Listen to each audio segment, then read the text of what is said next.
Howdy YouTubers. Today I'm going to talk more about chain link fence. This time scratch built chain link fence, which you see running along the yard there. So I have if you haven't watched my channel, I've got a small 3-track yard. It's an interchange yard where the cars come in to be switched into the industry or the industrial park. So at the beginning of every session on my main line here, I have a full train of 10 cars, and that pulls forward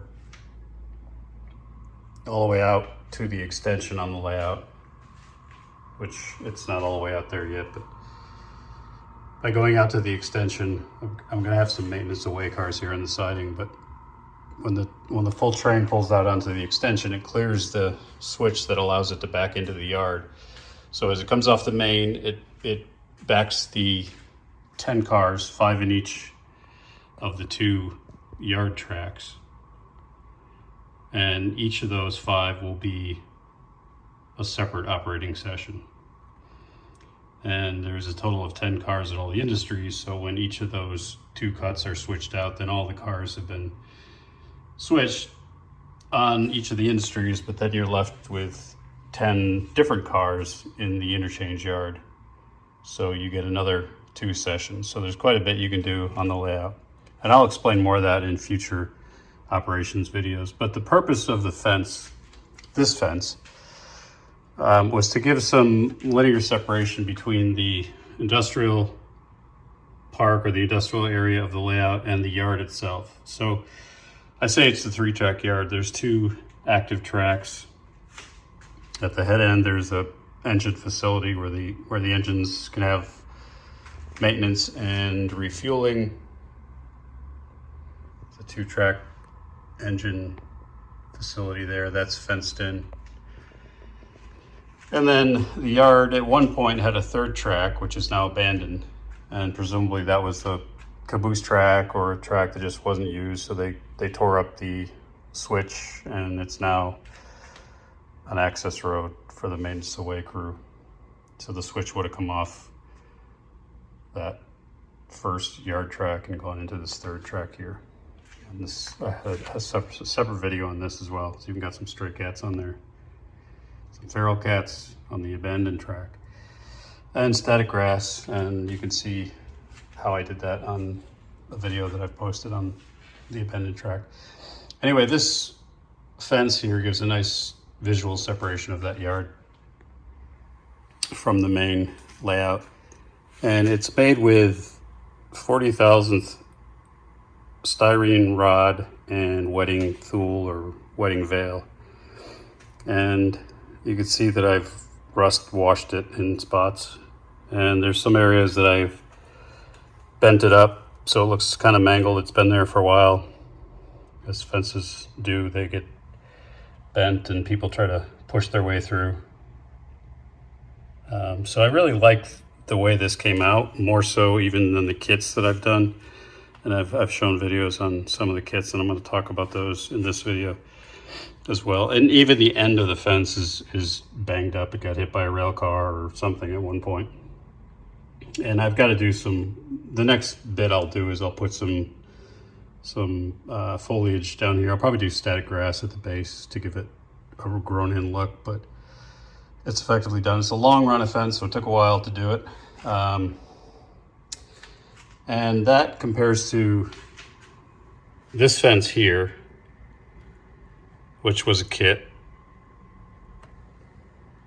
And you can kind of see the difference. It's a little bit more uniform. I mean, I could bend it up, but it doesn't, to me, have the same kind of gnarly look that fence does. And then this fence here, which is Alchem fencing, which is stainless steel pieces, easy to install for sure. And it looks real. I mean, it's very small, small openings in the fence and small barbed wire. So it has a good scale, detailed look to it. I rust washed it. It's a little bit more uniform and probably harder to give it that grungy, bent up look. And I've used that in quite a few places just because it's easy to work with and it does look nice. And it allows for there's an easy method to make these gates open and close for operations. So I've got it around this industry. I've got it around the ADM facility. I've got it around the engine facility, and I've got it around the food plant here in the back. And then this one was my first attempt at actually making it by scratch. And the one around the print facility that I first showed you is a different, that's called Alloy Forms fence. I'm not sure if they even make those anymore. I found old new inventory on eBay. So if I had to rate them, I would say, as far as easy to use, goes up quick, looks nice, I'd say Alchem fence is ideal. This Alloy Forms might be a little bit more realistic, but it was quite a bit more laborious to put that up. And then I would say third, the most challenging, just time-wise, was this scratch built. Like most things that are scratch built, I think it looks best for an older kind of beat up fence. I would say this looks number 2 most realistic, and then I would say Alchem number 3. But I would probably put Alchem as my first choice, just because it's so easy to work with, and you can, if you do a few things to it, make it look pretty realistic. It's a little costly, as most good products are. And I'm not sure if you can even find the Alloy Forms anymore. So I guess if I had to rank them, I would say, for a lot of reasons that I talked about, Alchem fence number 1, this Alloy Forms number 2, and then this scratch built number 3. And it's mainly because it took so much effort for, was the juice worth the squeeze, or whatever you say. I think I could have probably bought a kit and put it up there and saved myself a lot of time, but I enjoyed it. And hopefully you can see in the pictures that it does have some authenticity to it. I like the way I was able to tear some openings in the fence. It's a little uneven. You can bend the styrene rod. Another opening there. Some kids try to get through there. And it's shorter. I tried to make this look a bit shorter, more like a, 4 or 5 foot fence, where the others are 6 feet. And then right to the end where it's all mangled. And once the weathering is in there, it's going to look quite a bit better. But you can see how it really gives that nice separation. And from the top, just like an authentic or prototype fence between rails, it's not going to be perfectly even. You're going to see zigzaggy bent poles, and that is what I do like about it. You tend to get that more than you can with these Alchem fences. They tend to be a lot more precise. I suppose you can work to make them look a little bit like that, but you do get a bit more degrees of freedom with how you can create the scratch build. So let's take a look at what I used to make that yard separating fence.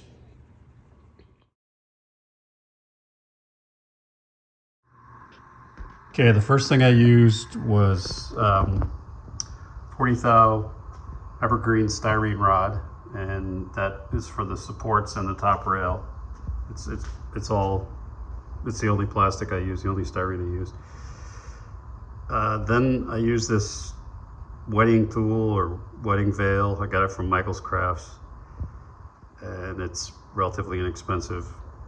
I just cut that with scissors. I got the size and I cut it in one long strip. It's a little tricky because if you move it or twist it, it's hard to cut straight. But once I got that cut, basically I glued the top rail down as even as I possibly could with super glue, just like a liquid super glue or CA glue, and just did it in short bits. So I'd take as long a piece of styrene as I could, and I would just glue it along the top rail there to create a straight line and try to keep it very even. Had to pull it off a couple times, but overall pretty easy. And then I cut the support posts, and about every one. I would do a long one, 2 short ones, and a long one, 2 short ones, a long one, and so on.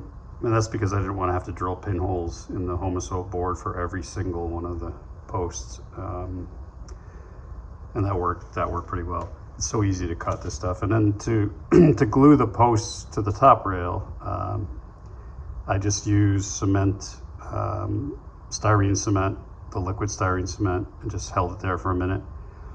And I just eyeballed, well, I measured, I think it's 1.5 inches between each post. And I measured it. And then as far as getting them perpendicular to the top rail, I just eyeballed it. I mean, when you have enough of them in place with the cement, you can move them around and your eye will tell you if it's true. And if some are a little crooked, that's okay, because you're going for realism here. And then I flipped it around, just put a little dab of liquid super glue on my fingertip, or on a Q-tip or a makeup applicator, and just touched it on the wedding veil and right above the posts, the support posts, and then just kind of held it there so it stuck onto the posts. And I just went all the way down and glued the wedding veil to each of the posts.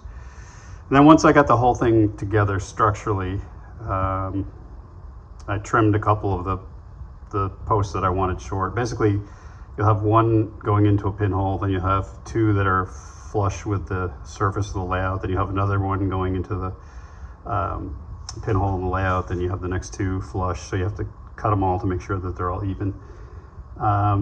Once that was all done, I had created 3 different sections, and I took them outside and I just spray painted them with this primer, gray primer, to give it that weathered galvanized metal look. And then I started, the trickiest part, honestly, was to get it on the layout and try to approximate where the pinholes or where the drill holes needed to be to accommodate the fence itself. And what I found is it's okay to drill the holes a little bit bigger. It gives you a little bit of freedom to move it around a bit and tweak it. And then I just put super glue or CA glue in the holes, and then just held the post there until it hardened enough that it stayed in place. And I did that so that I could kind of make the fence even as I went, one post at a time, as even as possible. So that's how I put it together. Pretty straightforward. It took a while because it was in 3 sections, and once I got one section down on the layout, I had to decide where I wanted to attach the next section to the one that was already in the layout, and then lay that down. This is all after it had been painted, of course. And then just did the rust wash, and next will be weathering. So that was the process. Okay, now that I went over the method, let's take a look at the finished product once again, and you decide is that something you want to attempt versus buying a kit. And all I can do is just show you what it looks like relative to the other fences on my layout, and let you be the judge. And just keeping in mind that the base there will be finished with foliage and static grass. So you can see where I purposely bent some of the top rails down and put some tears in the fence. And it goes all the way back to the mirror, so it actually goes on for infinity. And you can really kind of see how it works when you zoom out. So that yard really does look now like a separate area of the world than the main industrial area of the layout. And that was my intent. Between the abandoned track and that fence, I wanted those interchange tracks or that small yard to feel like it's a separate place. And there's the rest of the layout. So I think what I'll do now is just back the engine into the yard. But I had to unplug have to unplug everything while I was talking because I'm sitting on a grade.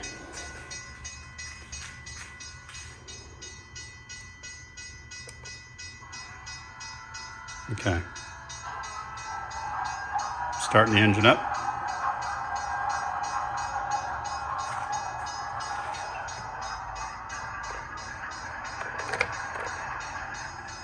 I'm just going to back it onto the main, not into the yard. Well, actually, you know, I could back it into the yard to show you how I start these op sessions out.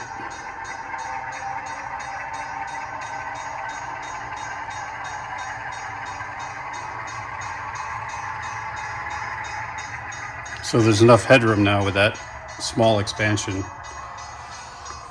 to allow me to clear the switch that takes us into the yard.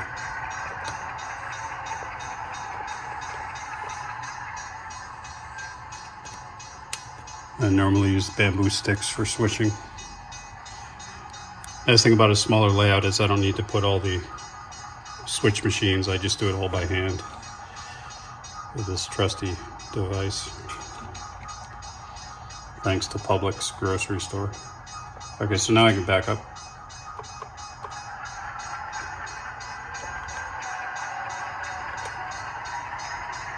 And we're gonna head into that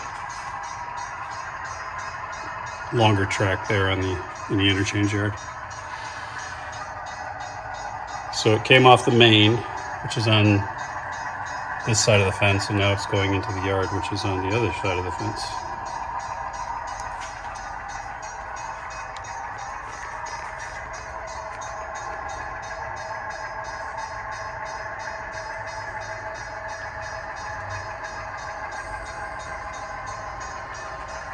These guys haven't finished digging their hole. It's only been about a year. Union.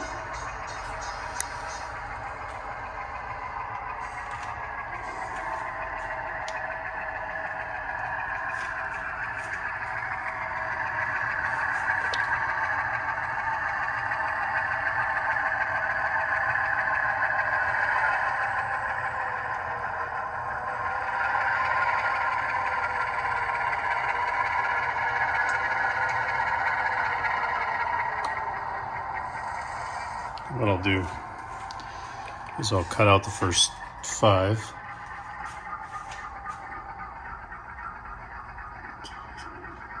And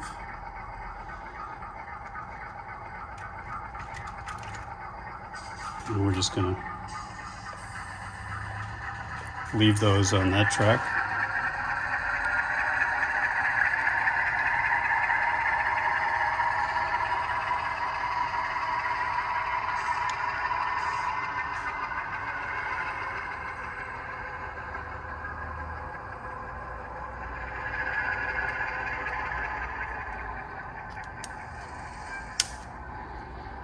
And then we're going to back the second cut into track 2 here.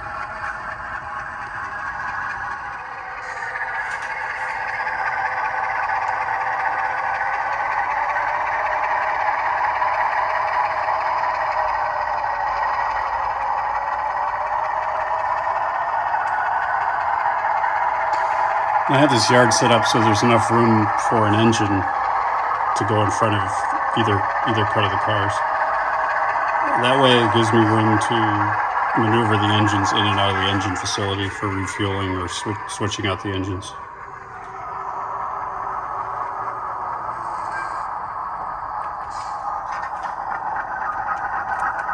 So both sets can go back further than they actually are now. And I'm thinking about putting, not on the yard tracks, but on the main line there, I'm thinking of putting a signal so that it'll be a block detector red-green signal, basically. So when the train gets to the end before it hits that mirror, it'll turn red. So it's kind of like a safety device disguised as a rail signal. It'll give me an excuse to have a signal. And then I will probably do the same thing on this end, if I could sort out where to put the signal, so that if you're operating from a ways back at the other end of the layout, when the train gets to the end of this extension, I mean, it's not going to run off the layout, but just so you don't ram the end there, I'll probably put a signal somewhere forward of that so that it goes from green to red when the train gets close to the end there. So the operator can just watch the signals in there. In fact, I've got the signals, I just haven't sorted out where I want to put them yet. Tomar.